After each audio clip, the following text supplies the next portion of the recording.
Saat kamu jatuh cinta, kamu hanya punya satu pilihan, berubah. Mau atau tidak mau, cinta selalu menuntut perubahan. Diterima atau tidak, cinta juga akan membuatmu berubah dengan sendiri. Tidak ada cinta yang benar-benar apa adanya.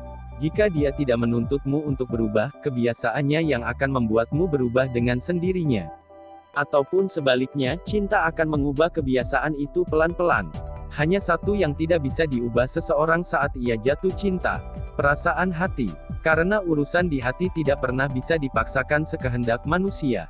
Ia bahkan akan tetap cinta meski terus saja terluka. Ia bahkan akan tetap rindu meski orang yang dirindukan tidak lagi menanggapinya. Ia bahkan akan menunggu datang atau tidak, akan membuka hati atau tidak, akan peduli atau tidak. Urusan hati punya caranya sendiri. Saat kamu jatuh cinta pada seseorang dengan berlebihan, dengan buta, terkadang terlalu sulit mengendalikan perasaan hati, inginnya hendak kemana bahkan hampir mustahil dikendalikan. Hanya sikap yang bisa diubah, dan cinta akan mengubah semua itu. Sikap bisa saja berpura-pura dengan seolah seseorang sudah tidak peduli. Namun, kepedulian memang tidak selalu ditunjukkan. Kepedulian bisa lahir dari perhatian diam-diam. Bisa lahir dari doa-doa yang hanya diucap di larut malam. Orang yang jatuh cinta, bisa saja memendam segala yang dia rasakan dalam dada terdalam.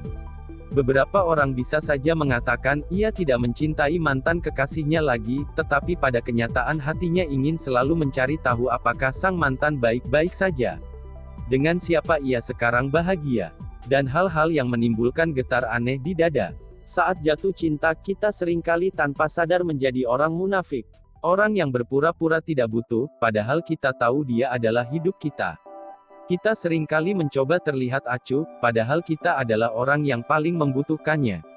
Kita lupa, saat kita betah menjaga gengsi, kita akan butuh saat menuai sepi. Kita menjadikan diri kita asing sendiri. Hanya karena takut perasaan itu mengubah keadaan yang kita ingini. Begitulah Kevin, dia menjadi orang yang munafik terhadap diri sendiri. Saat mendengar Nara berbagi cerita tentang hubungannya dengan Junet, Kevin menjadi orang yang seolah tampak ikut bahagia. Orang yang mengucapkan, "Selamat, semoga kalian tidak saling melukai lagi." Orang yang memeluk erat sahabatnya. Orang yang selalu menyembunyikan ada yang robek di bilik dada. Pelukan Kevin mungkin ucapan selamat kepada Nara. Penjelasan akhir pada perempuan yang dicintainya dalam hati itu. Bahwa perempuan itu menemukan lagi lelaki yang bisa membuatnya bahagia. Tetapi makna lain dari pelukannya adalah berdiri, melihat perempuan yang sudah mencuri hatinya kini dicuri lelaki lain. Pelukan itu bukan hanya untuk menyelamati Nara, namun juga untuk menguatkan dirinya sendiri. Salah satu kelebihan Kevin, ia tetap bisa terlihat tenang, meski hatinya sedang tidak tertata lagi. Ia tetap bisa terlihat hebat, meski dalam batinnya ia sedang melarat. Kamu jadian deh sama Tiara, dia kan anaknya baik.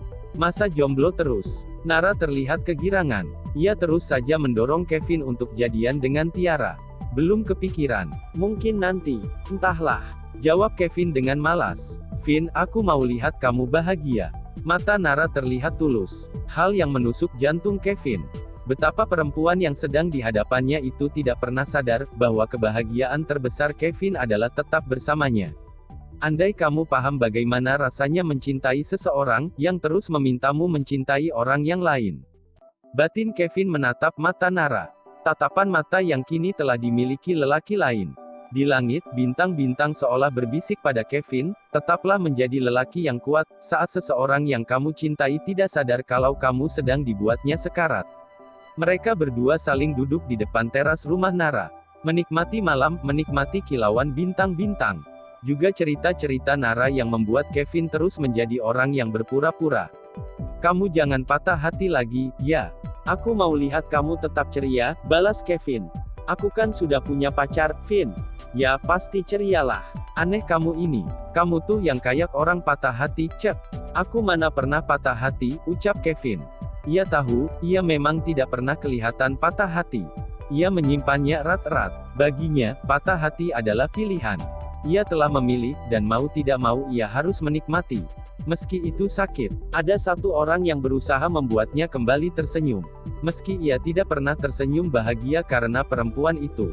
Tiara selalu berusaha menunjukkan kalau dia tertarik kepada Kevin. Ia adalah perempuan dengan kegigihan luar biasa, meski ia tahu Kevin memendam rasa pada Nara. Ia tetap saja menjaga hatinya kepada Kevin. Lelaki itu saja yang belum pernah membuka hati kepadanya.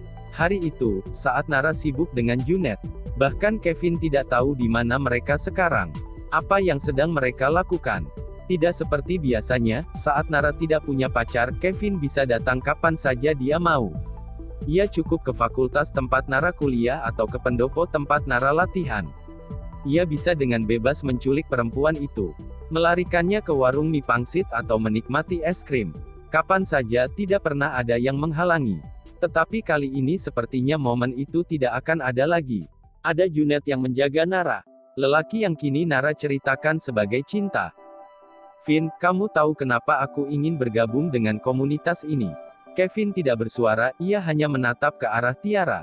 Sore ini mereka menghabiskan waktu menikmati suasana kafe pinggir jalan yang berada di kawasan Ahmad Yani. Tadinya Kevin ingin langsung pulang, dan kembali ke kampus untuk mengambil sepeda. Tetapi ia tidak tega melihat Tiara yang kelelahan menemani ke perusahaan-perusahaan besar di kota ini untuk meminta kerjasama sebagai sponsor acara mereka. Akhirnya ia menemani Tiara menikmati teh hangat, setelah udara terasa dingin setelah hujan sebias usai. Aku ingin seperti pohon. Lanjut Tiara, kamu tahu, pohon akan tetap bertahan di mana ia tumbuh. Ia akan menikmati panas matahari. Walau matahari begitu jauh dari dirinya. Tapi pohon akan selalu yakin, cinta sang matahari akan membuatnya hidup lebih matahari. Kevin tersenyum padanya. Ia belum mengerti arah pembicaraan Tiara. Tidak biasanya dia melihat Tiara setenang itu. Biasanya gadis itu malah terlihat terlalu ceria untuk menjadi seorang perempuan yang harus sedikit lebih lemah lembut. Kali ini Tiara benar-benar beda. Kamu ngomongin apa, sih? Aku nggak ngerti, deh, jawab Kevin. Ya udah, nggak usah dibahas. Ketus Tiara kesal dengan sikap dingin Kevin. Aku ingin menjadi pohon yang tetap menunggumu Vin, bisiknya dalam hati. Ia tidak meneruskan ucapannya. Tiara bisa melihat ada kegalauan di mata Kevin, ia tidak ingin membuat Kevin merasa semakin tidak menentu. Ia tahu, semua akan percuma saja jika terus membicarakan perasaannya saat ini. Sedari pertama bertemu untuk mengantarkan proposal kerjasama mereka, Tiara sudah tahu kalau Kevin sedang tidak memiliki suasana hati yang baik. Tetapi bukan Kevin namanya, jika tidak memprioritaskan kepentingan komunitas, bahkan dibanding masalah pribadinya. Salah satu hal yang membuat Tiara kagum kepada lelaki yang lebih banyak serius daripada bercandanya itu. Balik yuk, ajak Kevin. Aku harus segera pulang. Di rumah ada kerjaan yang harus aku selesaikan, yuk.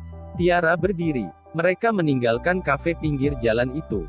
Melindas aspal yang masih basah. Aroma kabut aspal merebak kemana-mana. Suasana hati Tiara berantakan tidak terkira. Kevin.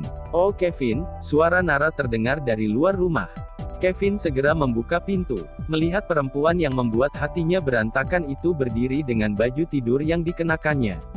Kamu ngapain kesini malam-malam? Masih jam 9 kali, Vin. Dia duduk di kursi di teras istirahat. Seharian capek abis nganterin proposal, jawabnya malas. Tidak seperti biasanya. Iya, aku mau ngasih kado buat Junet, seminggu lagi dia ulang tahun. Aku mau ngerayain. Nara menatap melas pada Kevin. Nara, jadi cuma karena itu kamu malam-malam kesini?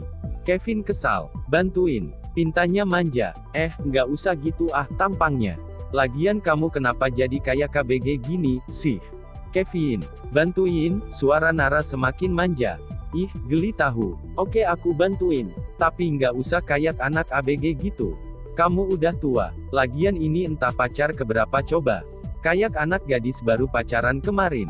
Kevin menggelengkan kepalanya. Bodoh amat. Jawab Nara memeletkan lidahnya. Dih, makin manja dia. Kevin mengusap kening Nara. Ada rasa yang tiba-tiba menguak di dadanya saat melakukan itu. Tetapi segera ditepisnya. Jadi, pacar kamu itu kapan ulang tahunnya? Tanya Kevin serius. Seminggu lagi. Aku maunya kita bikin pesta kejutan gitu.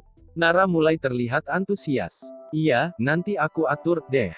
Minta bantuan Tiara saja. Dia lebih jago hal begituan, sahut Kevin.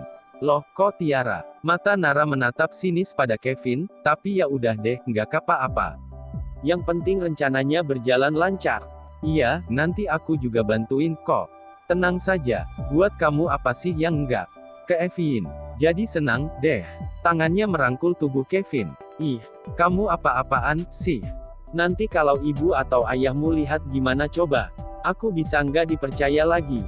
Cek, iya, aku balik dulu, ya. Daa Kevin. Jangan bagaimanapun, ia tidak bisa memungkiri. Ia selalu bahagia berada di samping Nara. Malam beringsut semakin kelam. Kevin menutup pintu rumah. Kali ini, untuk kesekian kalinya ia akan berhadapan dengan kesepian lagi. Akan menikmati segala kehampaan dalam dada. Hanya senyum yang mampu ia hadirkan, meski takdir terasa menyakitkan.